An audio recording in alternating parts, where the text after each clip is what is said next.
in terms of, okay. And again, welcome Patrick Marr to our committee. Thank you. All right, so today, before we go over any minutes, we would like to see the presentation from the Waterville Valley Elementary School.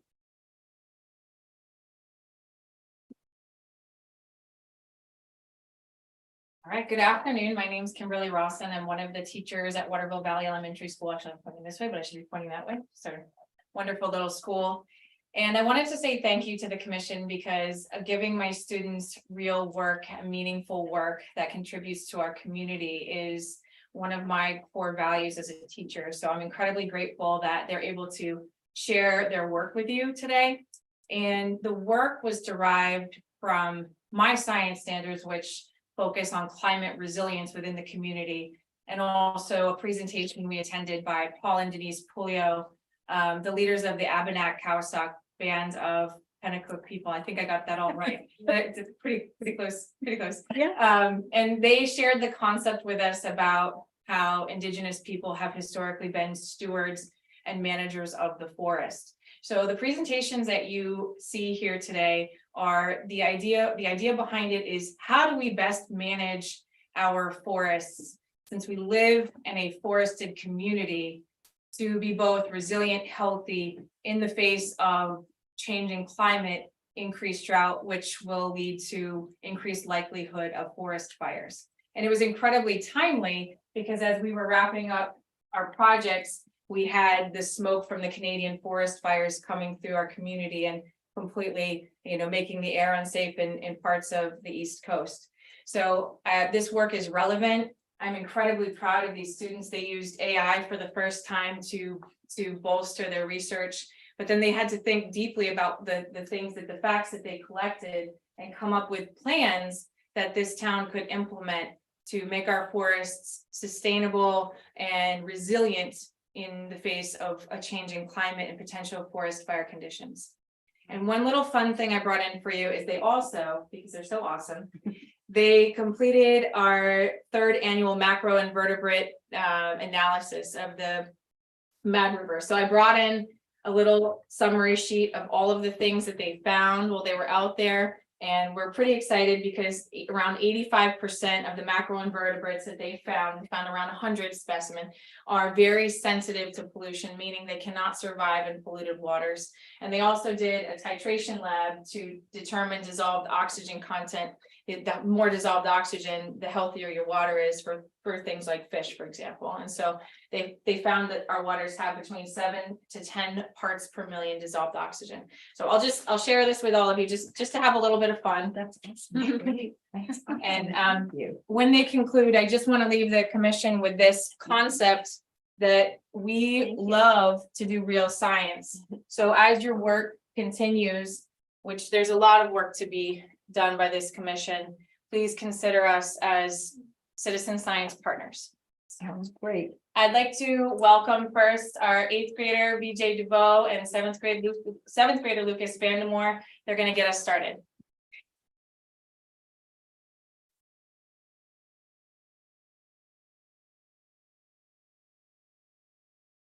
Hello, everybody. For those of you who do not know me, my name is VJ DeVoe. And my name is Lucas Vandemore. Today, we'll be talking about our fire prevention plan.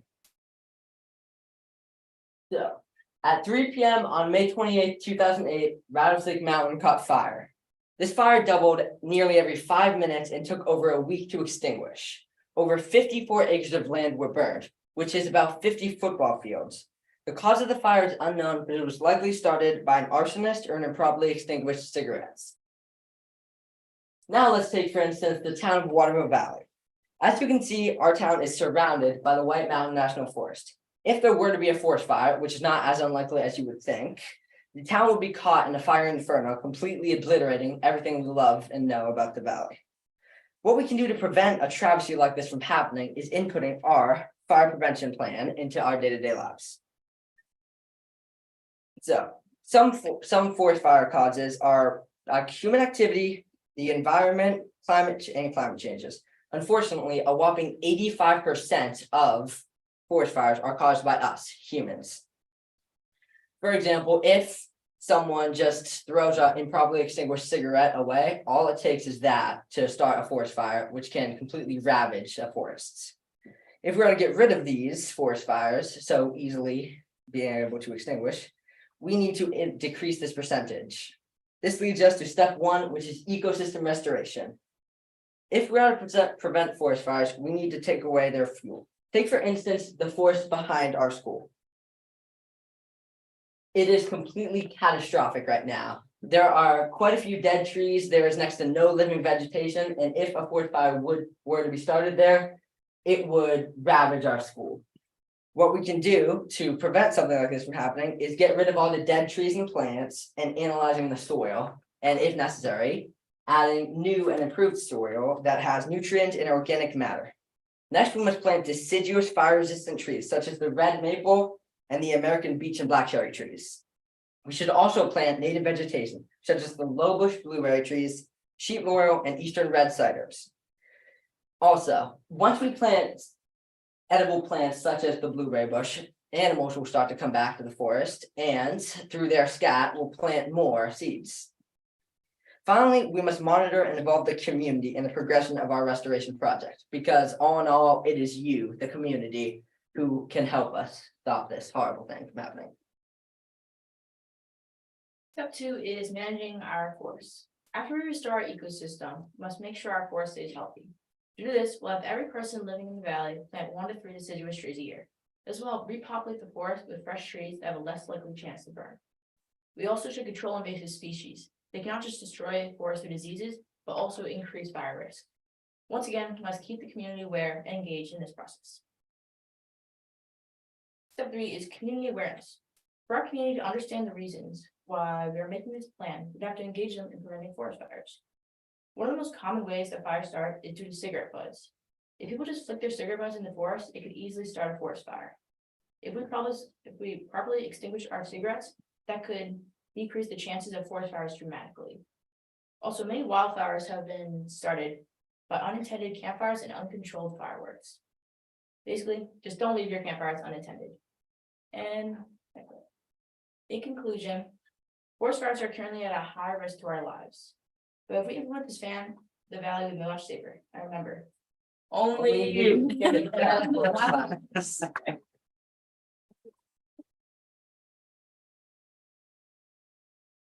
Good job. Great job. Next up, we have 7th grader Finley Brennan. So for our Healthy Forests project, me and my partner Marcus, who couldn't be here today, made a video that we recorded, narrated, wrote, and edited. And here it is.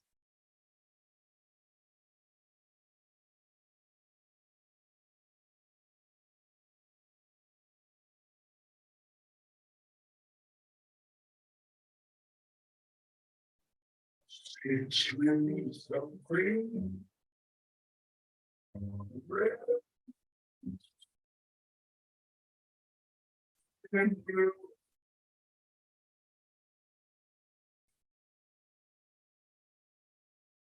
Awesome.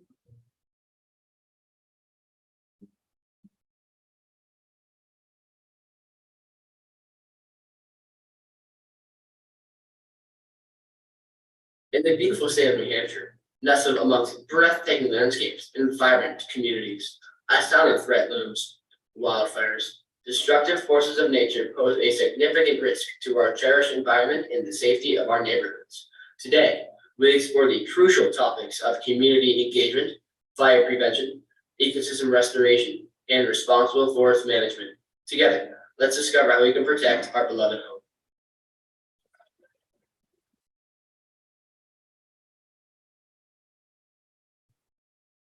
First step to protecting our beautiful forests is to engage and inform the community. We need to tell our community about the threats forest fires pose and engage them to spread awareness about them. When the people of New Hampshire are all informed about what's going on in the forest right next to their homes, then they might want to help create some change. Some ways that we can engage the community and spread awareness are by putting up posters, having public forums, and starting social media campaigns. Putting up flyers is a more simple task, but getting the entire community would be much harder. What you have to do is get people to care. If the public is informed about forest fires, then we can get officials' attention and make a positive change.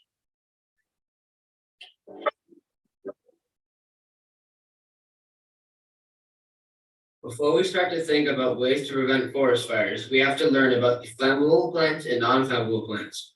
The White Mountains region in New Hampshire is known for its diverse flora, including both fire-resistant and fire-prone species. While no plant or tree is completely fireproof, some species have characteristics that make them more resistant to fires. Here are two fire-resistant plants in the White Mountain. Eastern white pine. This native evergreen tree has thick bark that provides some protection against fire. Its high branches and need of retention also reduce the amount of flammable material near the ground. Blueberry. Several species of blueberry bushes, such as low bush blueberry, are fire resistant. Their low growth habit and high moisture content in the leaves contribute to the fire resistance. While it is important to note that no plant or tree is inherently fire prone, certain species in the White Mountains have characteristics that contribute to an increased fire risk under certain conditions. These characteristics include high resin content, flammable foliage, or the ability to produce highly flammable oils. Here are some plant and tree species in the White Mountains that may be more susceptible to fire. Pitch pine.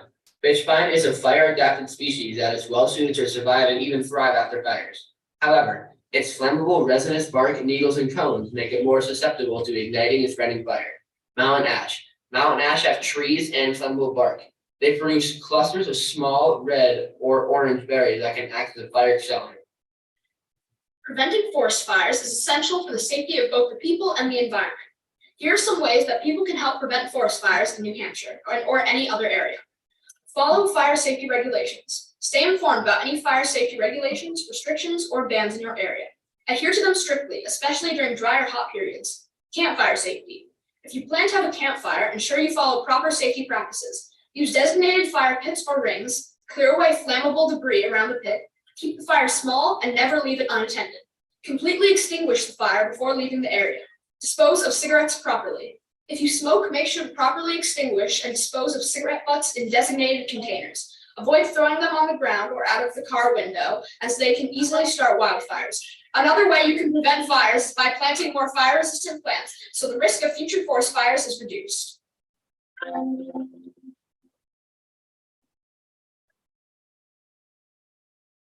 Restoring ecosystems in the White Mountains can be a vital step in preserving biodiversity, improving habitat conditions, and mitigating the effect of environmental degradation.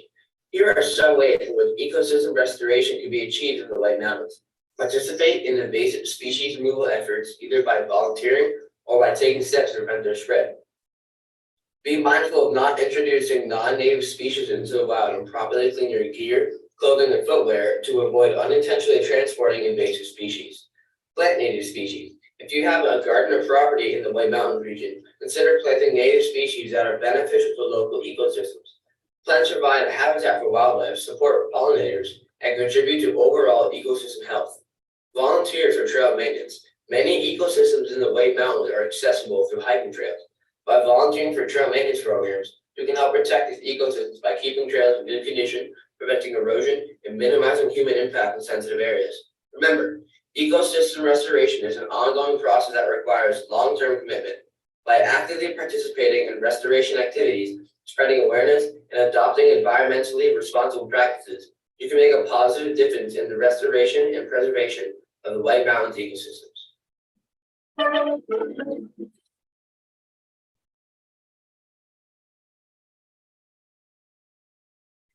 After our ecosystem has been restored, we have to start practicing responsible forest management.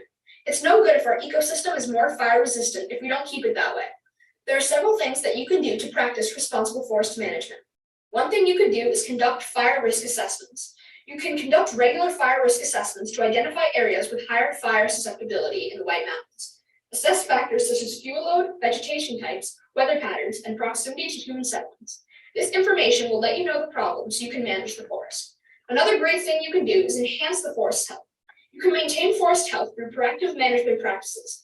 Thin, dense stands of trees reduce competition for resources and minimize the risk of crown fires. Promote the growth of resilient tree species that are more fire resistant.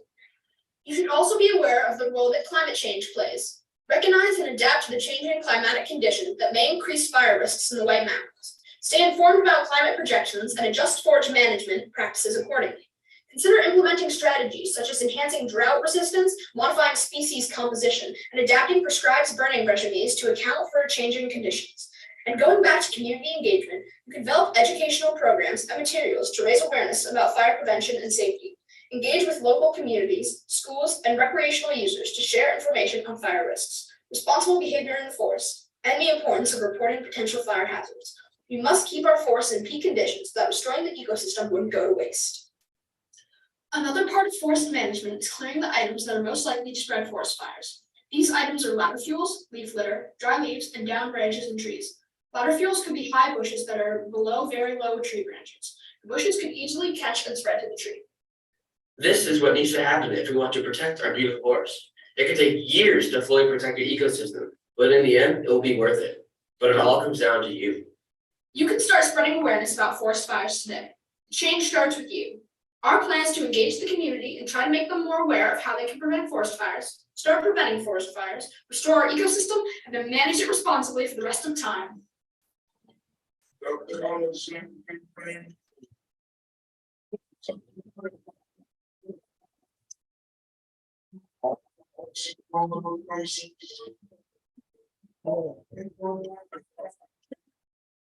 Awesome. So does anyone have any questions?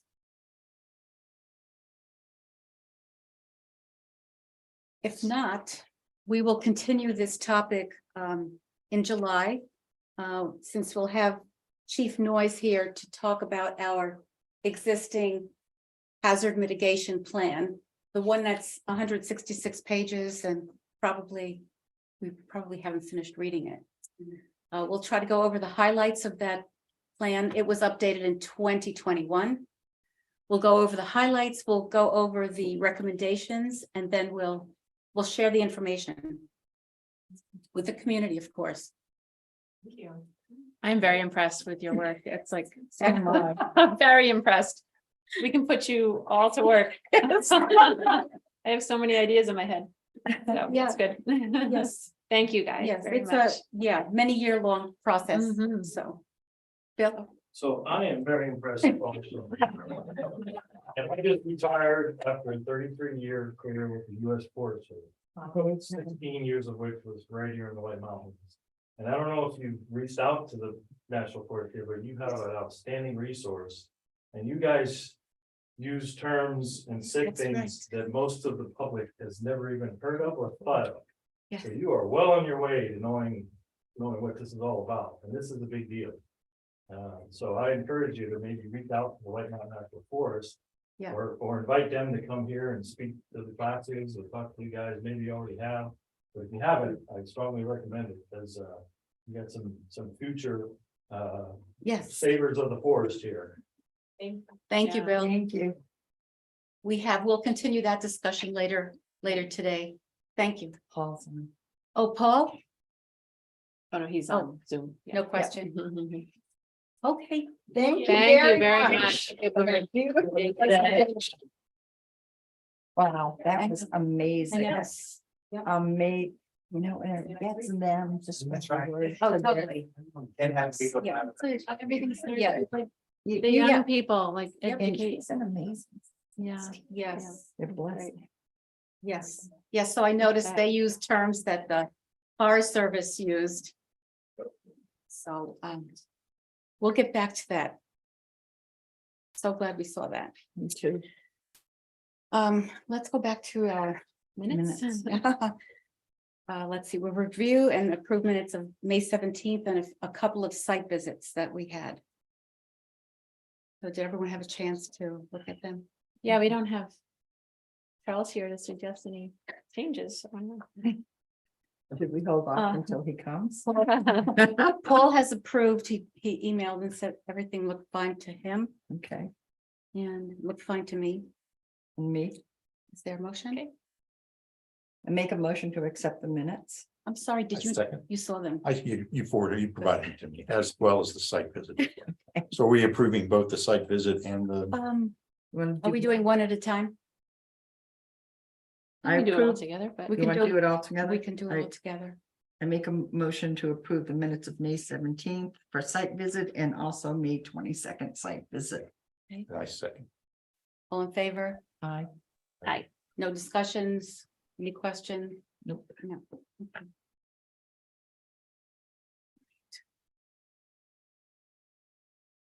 Is there privilege of the floor? Does anyone want to speak? Bill, speak now or forever hold your peace. Okay. I think we'll be able to skip through most of these. But let's go quickly over the old business. Update on Snow's Brook project. I have to make a comment here. Rick Vanderpool is MIA. We don't know what the story is. I spoke with Mark earlier. So the question for the board is, do we speak to Roger? Because Brooke Brown. Brown is on another project and she said Roger will take over. So you're familiar with Rick Vanderpool, I assume. I know the name. Okay, Okay. so he has been our ecosystems management manager. We were waiting for a response from the Forest Service. Apparently Rick may or may not have gotten questions that Brooke had for him. So long story short, do we direct these questions to Roger now, or maybe Roger can help us find another ecosystems management consultant? Yes, That is probably a pretty good direction to go in there. Okay. Mark had briefed me a little bit on this prior to him leaving this afternoon, and we would strongly recommend that the board takes a vote today to try to move in a different direction with identifying someone who can help us with the sedimentation project. Yes. That warrant article in 2021 was approved. It was $100,000 article, 50,000 of which would be grant funded and 50,000 funded through the town to Okay. facilitate that project. And it's important for the board just to note that those funds would need to be expended by December 31st, 2024. Okay. all right, so let's make a motion to move this project along with Roger and whoever he recommends. I second that motion. All in favor? Aye. Aye, Thank you, Paul. sure. Is Rick a one-man show or is he I don't think so. okay, so, I mean, if he has retired, Yeah. is there someone who, I well, don't we know. can find out. I believe it was self-employed. Oh, okay, okay. Okay. But this was very unlike him. In the past, we've gotten responses in a timely manner. This time it was crickets. So we don't know what the story is, background, so. Okay. And we'd like to get this mitigation project moving forward. So, thank you for that. Jen, is there an update on any runoff issues at the construction sites? No update. I have like a kind of a tiny update just via my neighborhood association. We had our quarterly meeting last week, I think. I didn't attend it, but the minutes came out and the site at the end of the Yount site at the end where we near the Greenbelt parcel. He has secured a landscape firm, Okay, which apparently he was having trouble doing before. So that should probably be Okay. underway. So hopefully that will Help the runoff. resolve that whole, Yeah. muddy issue over there sooner rather than later, but. Yeah. But I haven't, there's nothing new to report from No, Dave Noyes. okay. all right, just let's keep our eyes on that. Yeah, so if there are no other comments on that, we'll move to our Greenbelt signs. Okay, thank you, Steve, for handling thank you. this. It's not a draft, it's the real thing. So this is what they'll look like. Nice. Oops, They're good. are they all the same? Yes, Oh, okay. yes, 3 of the same, and the large one is Being- underway, Okay. Yeah, on its way. Okay, so Nice. if I may, Yes. what I asked the vendor to provide us with was another mock-up, but for a much larger sign, I was thinking wooden. That Yeah. says Conservation Commission on the top. We have Charles's description of the land and the area Mhm. below. Yeah. And then beneath that, we have the land acknowledgements. Okay, So if you've been to many conservation areas, you see these large wooden signs within the grade. That's what I'm Right. asking for them to produce in a mock-up and provide the board with a quote. Right. So we'll have one large one and these three smaller ones. And these are tags for like the trees along the way. Yeah, okay, good. I like So far, them. so I do good. too. Thanks, Steve. Thank you very much for your help. Excellent. All right. And would you want Dylan to speak first on the water? Sure. Yeah. Okay. So Dylan, if that way we can, oh, that's right, because you're involved with that too. Yep. Okay. So the next topic is the update on the beaver issue at wells 3 and 4. Did you guys get, I Yes. was going to ask if we could get a couple of We these. did, right Okay. here. Oh, you do? Yeah, Okay. we have Oh, both sorry. copies. Pass these along, please. Thank you. What a job.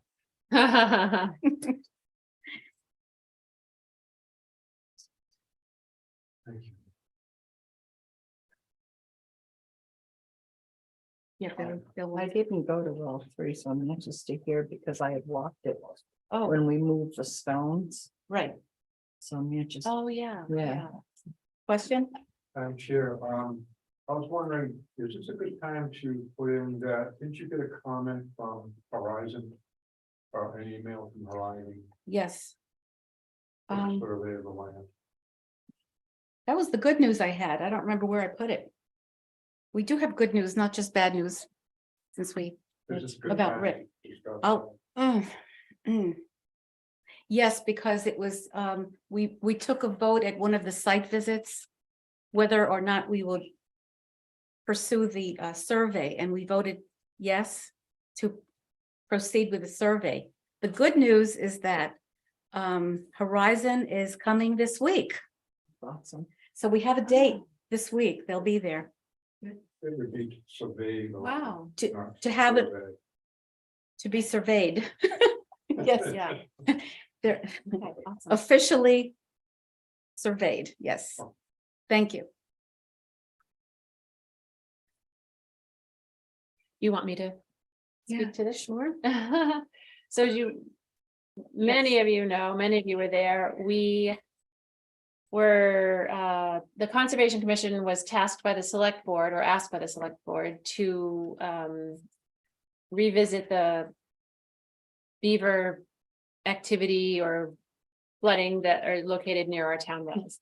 And as part of that, we asked the Forest Service to come out and do a site visit and go over conditions that are present. And so, as it says in here, not only was it the Forest Service, but there were DES officials, some of us, Bill was there, Dylan was there, Mark was there. Select Board was there, and a few residents were there as Yeah. well. So it was quite a big group of people. And it was more or less decided that it's unclear whether or not there are new beavers there, but there is still a great deal of flooding that should be handled in some way. So we talked about dismantling the dams and breaching the dams to a greater degree that they are now to further reduce the flooding. And the Forest Service said, sounds good, make a proposal. And so I drafted a proposal, and I guess Mark and Rich fine tuned it a bit. And we are here, Mark said he would like the Conservation Commission to vote to approve this. Or discuss it and vote to approve it or amend it in any way. And then the Select Board will take it up at their next meeting, and if everyone is on board, it will then go off to the Forest Service as a proposal. Yes. Can I ask a question? In all the discussion that we had when we were at the site and hearing all that proposal had to be put in with the Forest Service, et cetera. How long a period of time is it expected to take to do this? This paper roll? Yeah, someone did ask that, and they didn't say anything specific, but they did say that they could expedite the process for us because they knew that there was a time crunch. So Okay. what that means, I don't know, but I mean, last summer when the decision was made, it happened pretty quickly, so presumably it could happen quickly again. Okay. Maybe Dylan does more. Forest Service, to your point, Forest Service realizes that it's, you know, the beavers are the issue, not just for the town, but their habitat as well, so they wanted to make sure that if we did something, it would give them ample time to relocate if they were present in that area. Right, and they were going to check to see if they were, but I remember one of the rangers, the young ranger said that there weren't a lot of trees that were surrounding the area Sure. for them to feed on. So, and that was what concerned me when they talked about replenishing the forest, putting breach trees back in. Yeah. I had a separate conversation with Roger, the acting district ranger, after Uh-huh, our beaver thing wound down, and I asked him about that, and he said it sort of depends on the location of, you know, he talks in acronyms like the Forest Service uses. If we're a WUI area, something to do with the wilderness, they would not want to condone toppling debris and leaving debris, I guess, because it's so remote and maybe hard to get to. And it also depends on the conditions of the soil and the surrounding area and stuff like that. So we said it's like a case by case basis. So I know Mark added in here, we're just gonna leave the stuff there and we'll see what the Forest Service says. Right, So so, what a movie is, Some what is it? wilderness was in there, or wild land, or, Wildland, okay. is that band between the forest and an urban area. And you know, that's something these young kids should learn also, because that's where you want to really manage to try to keep a potential fire from getting into the urban area. Oh, so in theory, we're in a WUI? You are surrounded by a woody. Yeah.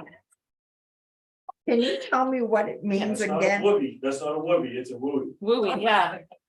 What is it? Wildland urban interface. Wildlife.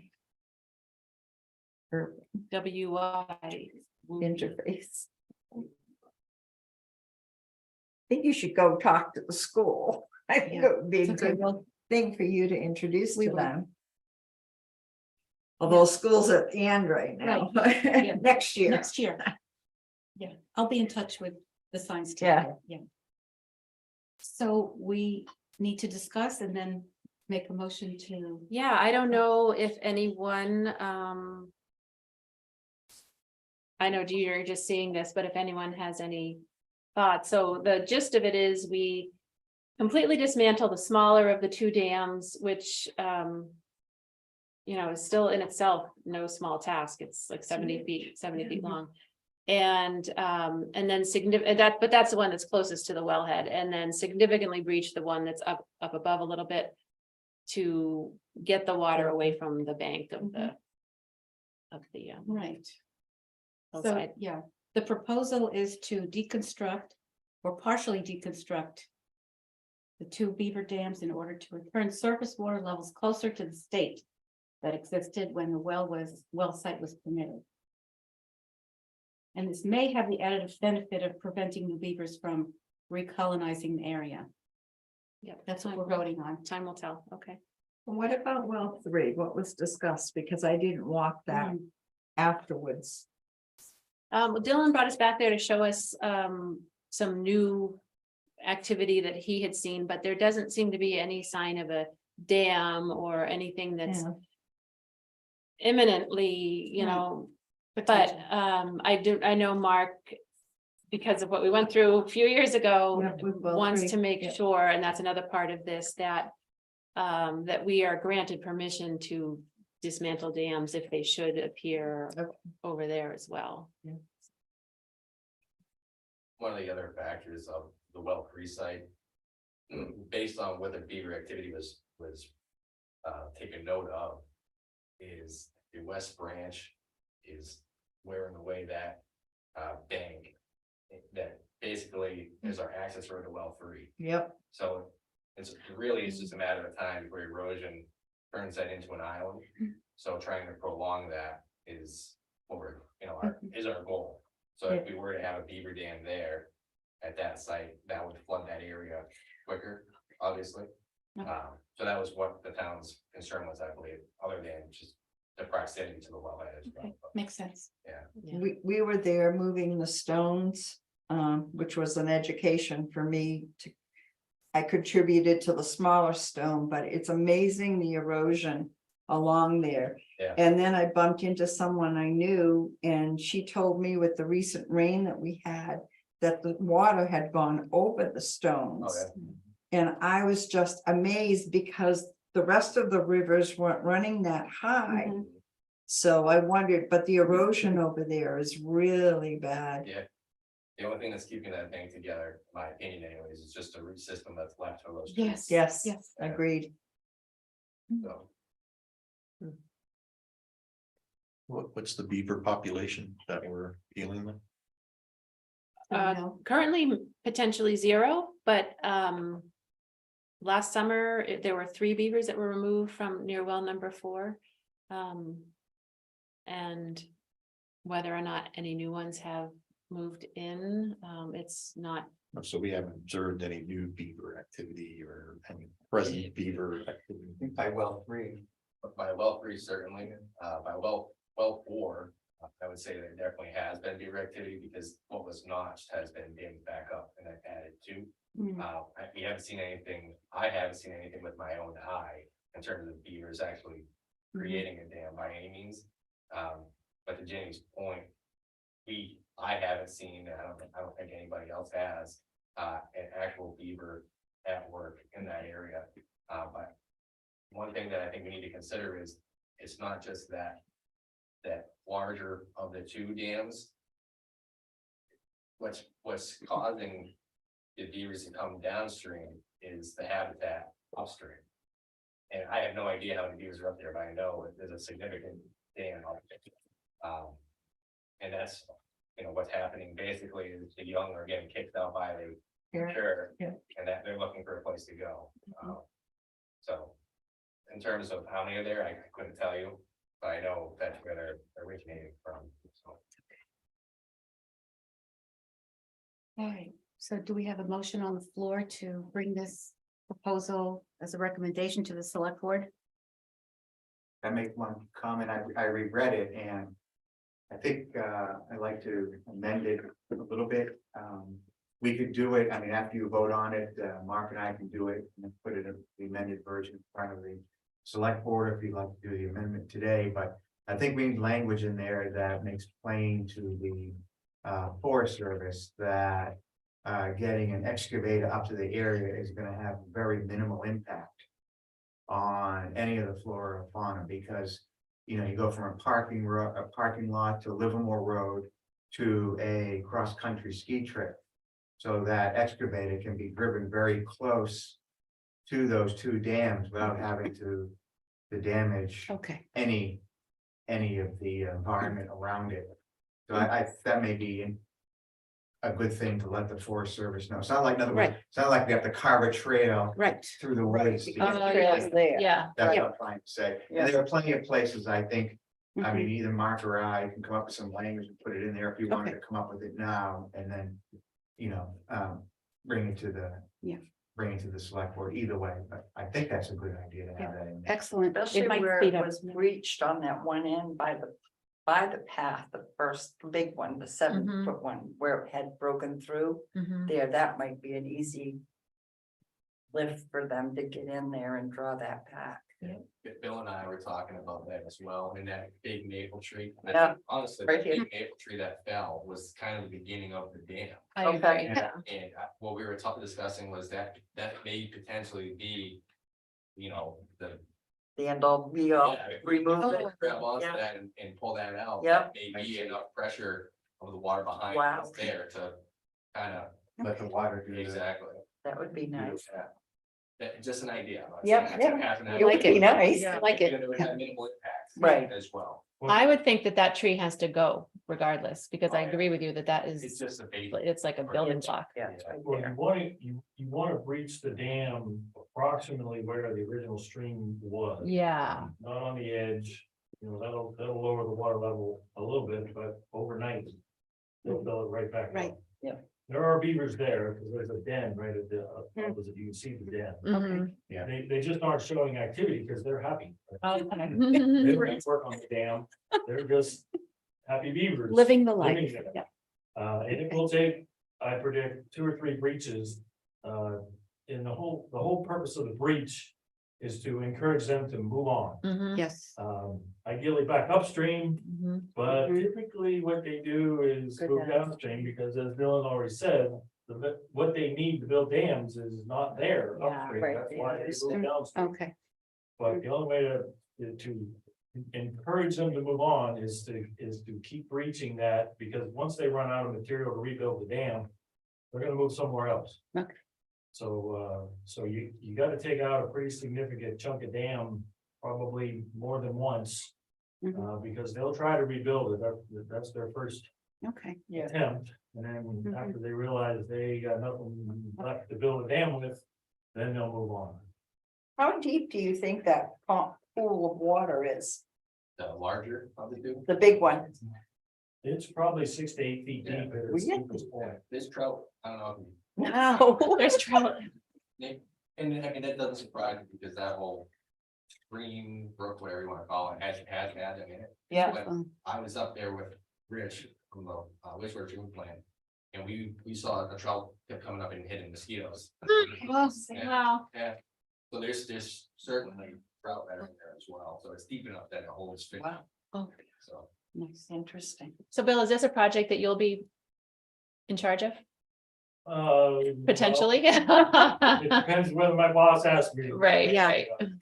I'm at Mark's. Yeah, I'm here to help. Yeah. okay. I'm here to help out however I can. Mark would like me to kind of oversee it. We've already talked about it. I think the best plan is to take out the small one first. Mhm.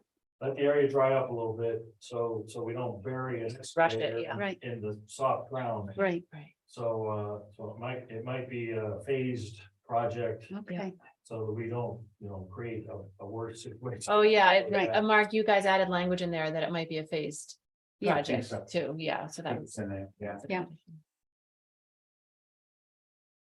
And the other thing will be, of course, when it comes to front of select board, as with most things involving municipal actions, the select board will be looking at the cost, Mhm, especially if you have to do it multiple times. mhm. That'll weigh in the decision. Yeah, We'll have to get some kind of idea of what the cost would be, but we're waiting to see even if the Forest Service will approve this proposal. okay. Mhm. Well, we have to protect our wells, so. Yeah, I mean, that is the position of the select board. Okay. Shall we let them do the amendments? Yeah, I guess, should I make a motion that we forward this to the select board, and Rich and Mark can insert language regarding Access. access being relatively easy compared to having to like go into a virgin forest. Right. With the heavy machinery Mhm. and. Right. There. Just a question on process, so. the Commission's going to recommend approval of this proposal. The select board will approve to ask the Forest Service for approval. Mhm. So whether or not this gets done ultimately is a decision by the Forest Service. Well, I mean, the Forest Service could approve it, but then it'll go back to the select board and then we'll look at the cost and then we'll make a decision whether to forward with it. Well, that's my process question there. Do we need the Forest Service to agree to something before the select board votes on it? Is that? Well, I think what we're voting on here, would be voting on select board is that. So the way this started, let me back up, the way this started is that the select board came to the Conservation Commission and said. We think the beavers have returned to some kind of beaver activity at well 4 and at well 3. And unless something is done, we're going with the beavers. And their activity, we're going to be in the same situation we were at the end of last summer. Which is having to trap the beavers, which left many people, including all the members of the select board, very unhappy.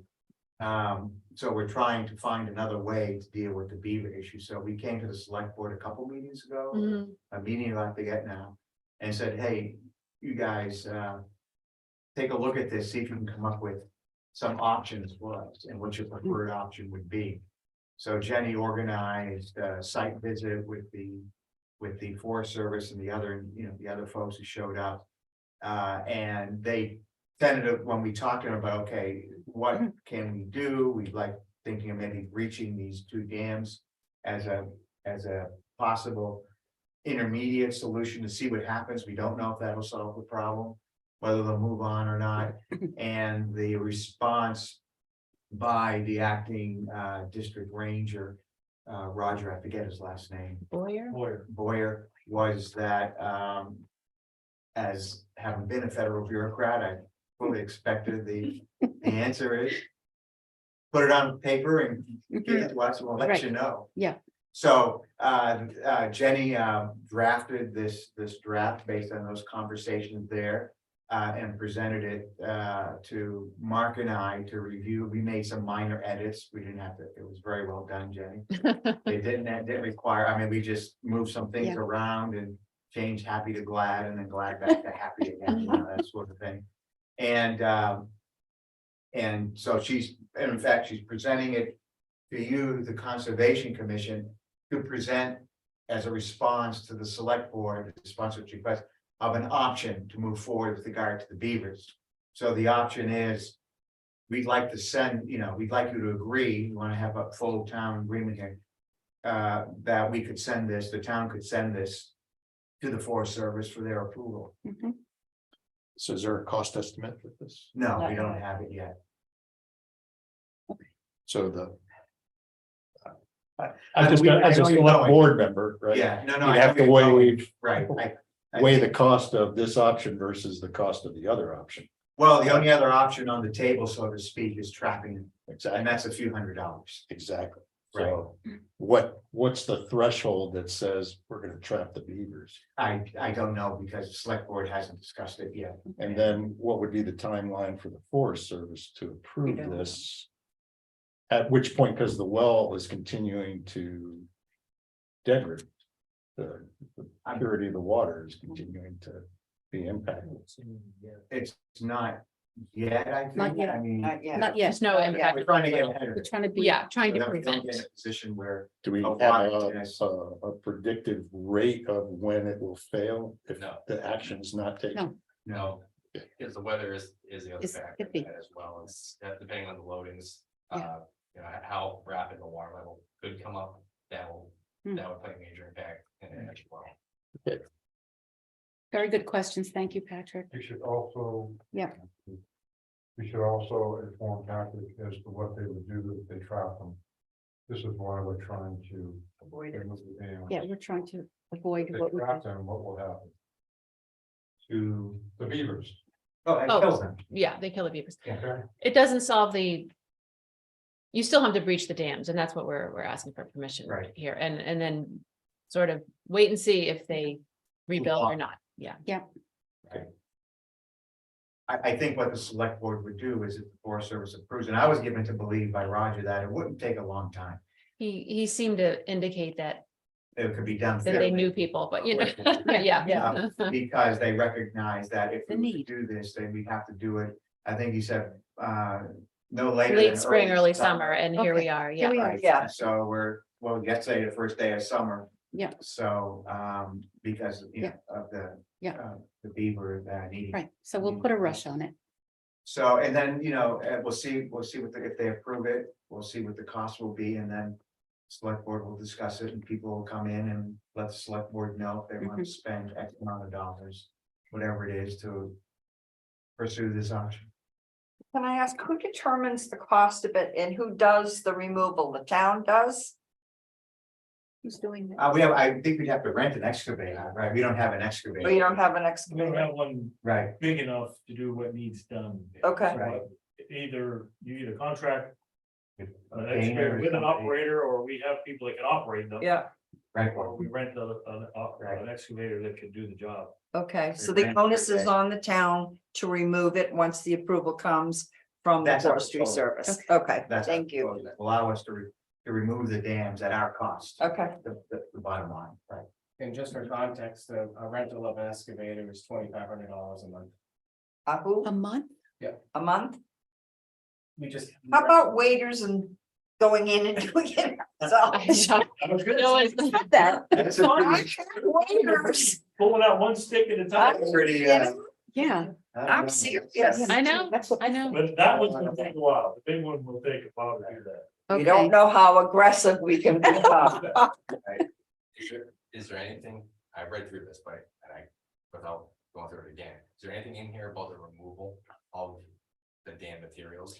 No, Oh. Mark and Rich added in, Okay. they want to leave it on site. Just, right. Mhm. take- But if take you that, have any say that, different just leave it. thoughts than that, then take it up with Mark and Rich, I guess. No, that's fair, I just wanted to make sure, because that's what I was just thinking about sitting here is what the Forest Service, what would they want us to do with it? Right, But that big tree you might remove. Oh, that needs to be Yeah, They will- demolished somehow. They will be most interested in two things. Minimize disturbance, Mhm. Right. other than what has to be disturbed, Uh-huh. and that the vehicle the equipment that's used is thoroughly cleaned. yes. And I heard that. oftentimes they will want to come and inspect it, to Wow. make sure. All, any mud, anything that's on it has been washed off There's somewhere else. that's in here too, that we are expecting direction from them on how to do that. Sanitization. Yeah, I sense that they fully understand. Yes. The need, Right. they Yeah. understand, they agree, and it was good having DES there. 'Cause Yeah. DES seemed to be. Yes. Fine with the, Okay. the proposal also. Yeah. And so, and I recall Roger saying that they probably could turn it around in less than 2 weeks. that's what I Oh. think. Yeah, that's what I was, Kent 2 weeks from up and rolling, so we all three heard the same thing. Yeah, Good. Yeah. Okay. Okay. So we have a motion on the floor, I think. I'll second it. Are you not happy with it? no, I am, Oh, you're I was good. just writing Okay. down. who All right. motioned Oh, for that's right. second. All in favor? Aye. Paul, Is Paul still there? Yeah, I voted in favor, yes. Aye, Okay. Thank you, Paul. thanks. All right. All right, it's all yours now. Yeah. All right, Get it over with. all right, We'll make that minor amendment, add that language, and perfect. it'll be in front of the select board next Wednesday at 3 o'clock. If someone from the Conservation Commission Okay, wants to come in case there are any questions from good. Okay, the select board. Yeah. Or anybody who happens to be there, I can plan on being there next Wednesday. 3 p.m. 3 p.m. Yeah, we're starting at 2, but that's a joint school. board Oh, school meeting, board, yeah. But the actual meeting is 3. Okay, All right. so before we move on to the next item, I wanted to say that I forgot to give you some more good news. When I spoke to Horizon Engineering, they not only said they were coming this week, but they're going to cut the cost. Oh, yeah. They had given us an estimate, speaking of money, here's some money you can put to the project. They originally estimated at $3,800 or something. This time, they will give it to us at cost, no more than cost. Oh, nice. Perfect. So, good news today. All right, Dylan, did you want to give us an update on the WWTF or the transfer station? I don't know what Mark had in mind. That's okay, Go over. Okay. And if you guys have any questions, feel free to ask, right, without having a full blown. right, we don't, Conversation on the yeah. whole project, yeah, we can certainly wait till July to hear sure. more, but I think the news was that we are not going to use that temporary place. We're going back to the In terms of the going back to the original one. Okay, Temporary. temporarily, yes. Okay, Madam Chair, there's something to add on the transfer Yes. station, if you don't mind. please. We will be having a site inspection on this Friday by the state to take a look at our operational plan for the interim. Interim, right, And we'll be asking for some guidance around, signage, some recommendations Okay. or anything that they might have for us to okay, get us going in the right direction down here. The largest impact, once we go live this fall with that transfer station, will be a reduction in our hours of operation, mhm, and days of operation more than likely. So after the Mhm. discussion with the state on Friday, we have a workshop set up with the select board on the 29th of June to further discuss mhm. the plans Okay. in regards to staffing and hours of operation. Sounds good. Okay, the next item on the agenda is the Sierra Club. I've been tabling this for a while. Thank you. So. Let's come straight from the Sierra Club and we'll do this as quickly as possible. Steve, can I ask a question? Which department comes from the state to inspect it? The waste management. Waste management? All right. 12 ways to halt climate change, that's the title. Number 1, grow a garden. You could read the interim because it's getting close to 4 o'clock. I don't want to take too much of your time. Rich is smiling because he knows all about growing a garden. No, I'm thinking about our 3-hour meetings. Oh, yes. Speak truth to power. This section is about, do you know where your energy comes from? Okay. Get a bright idea. We've talked about this in town for years about LED bulbs and whatever else we can do. 4, be energy smart at home. When you buy new appliances, look for the Energy Star label. I think we're familiar with that. Insulate early. Don't wait for summer heat or cold of winter. 6, be smart. Be as smart as your thermostat. Set your thermostat to a comfortable temperature when needed to save energy other times. Seize the power at the poll. Make sure you're registered to vote. Your future is at stake. Make sure you exercise your rights and make sure your voice is heard.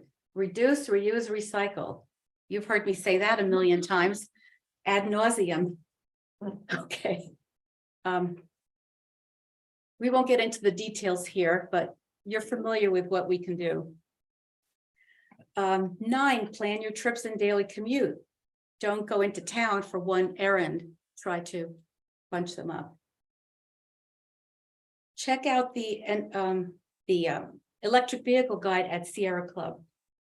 And the co-op has a nice website too for that. Get ready for 100. Call and write your local government, show up, speak up, rally your neighbors to join with you, get your town or city moving to 100% renewable energy. Well, your local renewable committee is working on that. Power up. Individually, each of us can make a difference. When you join with others who share your commitment, you can change the world. All right. So that's a few words from the Sierra Club. Any questions? So, for new business, I would like to table that next item of hopefully Dave Noyes can join us. And Dylan, are you on? Yeah, you are. You are on for the water issue. Do you want to talk about it now? Sure. Okay, because we got that what's it called? The consumer protection, Yeah. Consumer confidence In our report. bill. consumer confidence report. Yeah. And that's where we saw the fluoride levels. So the fluoride that's in our drinking water is all naturally occurring. We do not add any fluoride. Nice. So one of the concerns that a lot of people have, and rightfully so, and it's, I stand thoroughly that fluoride should never be added to drinking water. One of the main issues with that is that fluoride is typically added to drinking water on a non-naturally occurring basis. It's produced from fertilizers. Really, it's a byproduct of fertilizers. So it's really not good for anybody. It's kind of been a movement that's been forced by the federal government for Mhm. decades now. Right. There's a lot of data out there that's all negative about it. Mhm. So. Yeah. Understandably, I'm glad that this is a topic that's been brought up. Yeah. Because people do need to know that this is naturally occurring fluoride. It just happens based off of where our location is. Right. With a lot of bedrock, a lot of granite. Yeah. This is part of what we get for living in the area that we do. Right. Yes, it is very controversial. It is. We've spoken to a few orthodontists and dentists in town. Mhm. They all have different Opinions. opinions, Sure. but they cited the CDC. Yep. And several different levels. I think I spoke to you about that, 0.7 and 2. And I think the gist of it is if you have small children at home Mhm. who are growing their permanent teeth, that's when you have to beware. Sure. Well, we do have young families in town. Right. So the least we could do, since you can't do anything at your facility, is tell them carbon Which- filtration system. Yeah, either the reverse osmosis or somebody told me about Epic water filters. I'm not sure. Even something as simple as a Brita, as charcoal filter. That's right. That will remove it as well. Google says that's not good enough. I heard charcoal and Brita is charcoal, but It's essentially the same idea as an activated carbon filter, Uh-huh. and it will do. For the concentrations that we have, it'll remove it thoroughly, okay, so. yeah. The expert of. All right, so yes, thank you very much. We'd like that information given to maybe the school Sure. where the younger families Yeah. are. I mean, keep in mind that this concentration is literally 1/10 of a milligram, Yeah. 1/100th of a milligram per liter. Yeah. Into the range that we have to notify people Oh. only because of a monitoring regulation. It's not a harm to anybody. It's more so just, again, for the customers and consumers to know exactly what is in the drinking water that Mhm. they are consuming. Okay. I haven't, again, I have no orthodontist or dentist.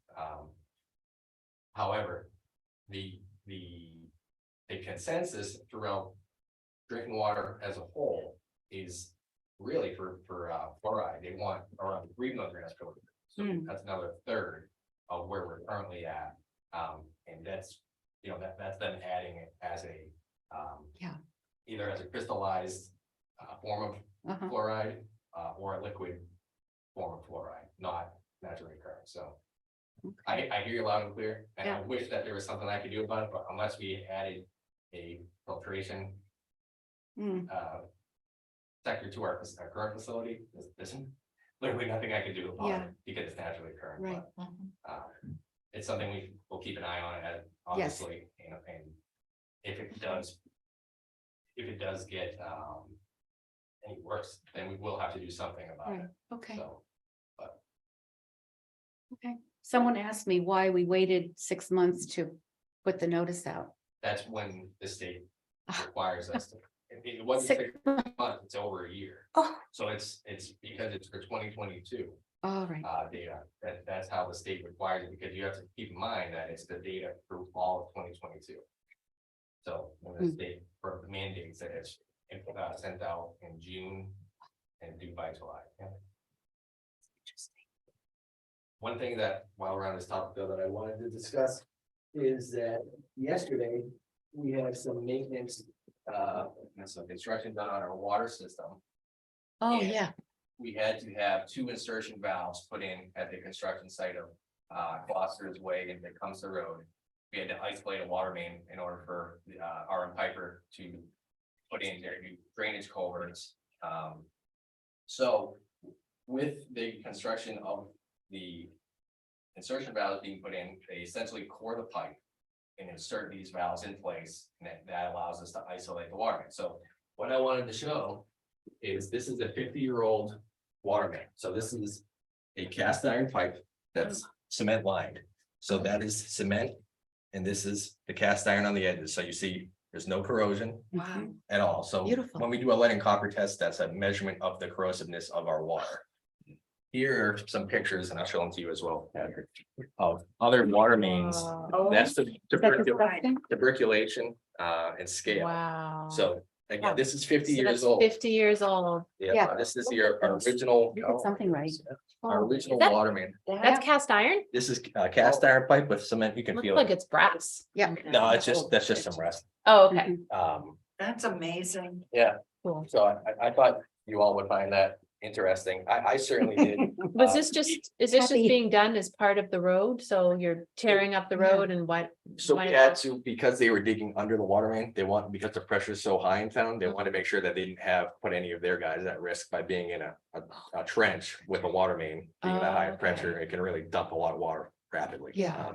So. Dylan, you should go to school and show the kids. Yes, that. I know, Yes, I it's know. like So. Really, And it's the good thing to know as well is that this isn't just based on that one area. We had the shutdown about a month ago over by the Green Peak development. That's the same exact material, same exact age, and it looked identical. to that. Beautiful. What causes that? then? Yeah. That's Oh. tuberculosis. So basically what that is, it's iron bacteria that's in the drinking water. So you can't prevent it. It's not, without like anodes or something along the lines of that.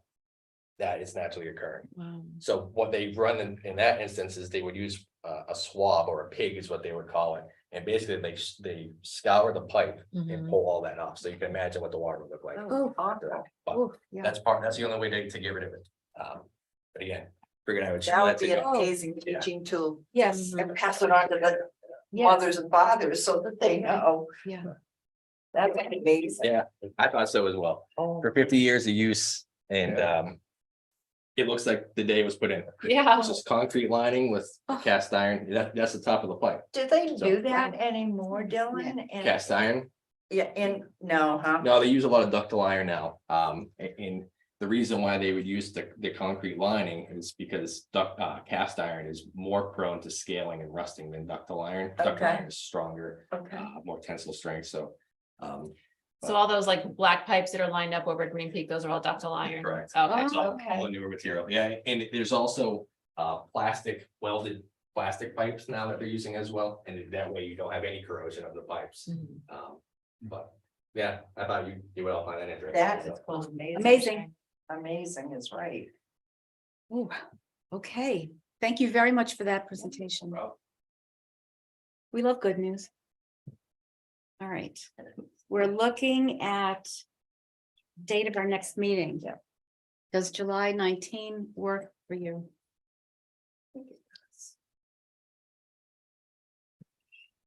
No hiking? No, not yet. Okay. You're good? I think so. All right, Yep. let's place July 19th on the calendar. And do I have a motion to adjourn? I move that we adjourn the meeting. I'll second. All in favor? Aye. Aye.